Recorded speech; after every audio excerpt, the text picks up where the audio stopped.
கர்த்தரின் கை கூறுகவில்லை, கர்த்தரின் வாக்கு மாறிடாதே. இயேசு கிறிஸ்துவின் நாமத்தினாலே உங்களை வாழ்த்துகிறேன். இன்றைக்கு ஒரு புதிய வேத பகுதியோடு நான் உங்களை சந்திக்கிறேன். 1 கொரிந்தியர் 3ஆம் அதிகாரம் 1-4 வசனங்களை வாசிக்கும் போது அப்போஸ்தலனாகிய பவுல் கொரிந்து சபையை பார்த்து, உங்களை நான் குழந்தைகள் என்று நான் நினைத்து நான் பேச வேண்டியதா இருக்கிறது என்று சொல்கிறார். இன்னும் அவர்கள் ஆவிக்குரியவர்களாக இல்லாமல் குழந்தைகளாகவே இருந்தார்கள். பவுல் அப்படித்தான் அந்த சபையாரை பார்த்தார். அவர்களிடத்துல கண்டுகொண்ட காரியங்களை நாம் பார்க்கிறோம். அவர்கள் மாம்சத்துக்குரியவர்களாக இருந்தார்கள். அது மாத்திரமல்ல, பலனில்லாதவர்களாக இருந்தார்கள். மனுஷ மார்க்கமாய் நடந்தார்கள். நீங்கள் மனுஷ மார்க்கமாய் நடக்கிறீர்கள், உங்களுக்குள்ளே பலன் இல்லை, நீங்கள் மாம்சத்துக்குரியவர்களாய் இருக்கிறீர்கள் என்று அவர்களை பார்த்து கேட்கிறார். ஏன் அப்படி சொல்லுகிறார் என்றால், 1 கொரிந்தியர் 3ஆம் அதிகாரம் 3வது வசனம் சொல்லுகிறது, உங்களுக்குள்ளே பொறாமை இருக்கிறது, வாக்குவாதம் இருக்கிறது, பேதகங்கள் இருக்கிறது. பொறாமை, வாக்குவாதம், பேதகம். பொறாமை என்றால் என்ன? நம்மிடத்தில் இல்லாத ஒரு காரியம் இன்னொருத்தில் இருக்கும் பொழுது அதை குறித்த ஒரு தவறான மனப்பான்மை வருகிறது, அதுதான் பொறாமை. உதாரணமாக, மற்றவர்களிடத்தில் இருக்கிற கல்வி நம்மிடத்தில் இல்லையே, மற்றவர்களிடத்தில் இருக்கிற அறிவு நம்மிடத்தில் இல்லையே, மற்றவர்களிடத்தில் இருக்கிற செழிப்பு நம்மிடத்தில் இல்லையே, மற்றவர்களிடத்தில் இருக்கிற வளர்ச்சி நம்மிடத்தில் இல்லையே என்கிற காரியத்தை குறித்த ஒரு தவறான மனப்பான்மை பொறாமை. இன்றைக்கு சபைகளிலே பொறாமை என்பது இல்லாமல் இருப்பதற்காக நீங்கள் ஜெபிக்க வேண்டும். அதற்குத்தான் இந்த காணொளி.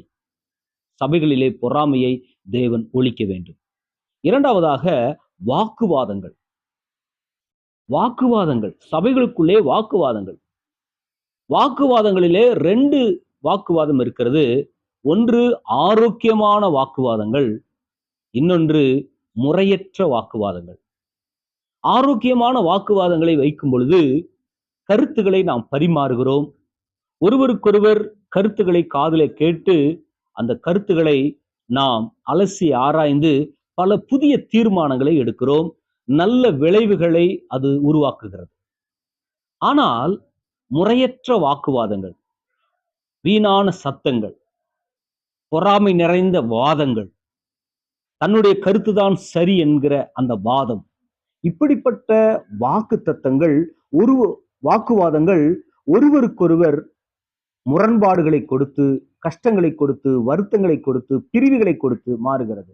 ஆகவே சபைக்குள்ளே வாக்குவாதங்கள் இருக்கக்கூடாது என்பதற்காக நாம் ஜெபிக்க வேண்டும். மூன்றாவதாக, பேதமைகள். என்ன பேதமைகள்? நான் பெரியவன், நீ சிறியவன், நான் பணக்காரன், நீ ஏழை, நான் உயர்ந்த ஜாதி, நீ தாழ்ந்த ஜாதி, நான் படித்தவன், நீ முட்டாள், நான் பலவிதமான வேலைகளில் இருக்கிறேன், நீங்கள் வேலை இல்லாமல் இருக்கிறீர்கள், நான் அழகுள்ளவளா இருக்கிறேன், அழகுள்ள என்று சொல்லி ஒருவருக்கொருவர் பேதமைகளாக இருப்பது சபைகளுக்குள்ளே இருப்பதாக பவுல் பார்க்கிறார். இப்படிப்பட்ட காரியங்கள் இருந்தாலே அவர்கள் ஆவிக்குரியவர்கள் அல்ல, அவர்கள் குழந்தைகள் என்று அழைக்கிறார். ஏன் குழந்தைகள்? இப்படிப்பட்ட காரியங்கள் இருக்கிறது. மனுஷ மார்க்கமாய் நடக்கிறார்கள், மாம்சத்துக்கேற்றபடி நடக்கிறார்கள், பலனில்லாதவர்களாய் இருக்கிறார்கள். ஆகவே இன்றைக்கு சபை பலனுள்ளவர்களாக மாறவும் ஆவிக்குரிய முதிர்ச்சி அடையவும் நீங்கள் இந்த காணொளியை வைத்து நீங்கள் ஜெபியுங்கள். உங்கள் சபை வளரட்டும், உங்கள் சபை ஆவிக்குரிய சபையாக மாறட்டும். ஆண்டவர் தாமே இந்த சத்தியங்களை வைத்து உங்களை ஆசீர்வதிப்பாராக. God bless you. God bless you.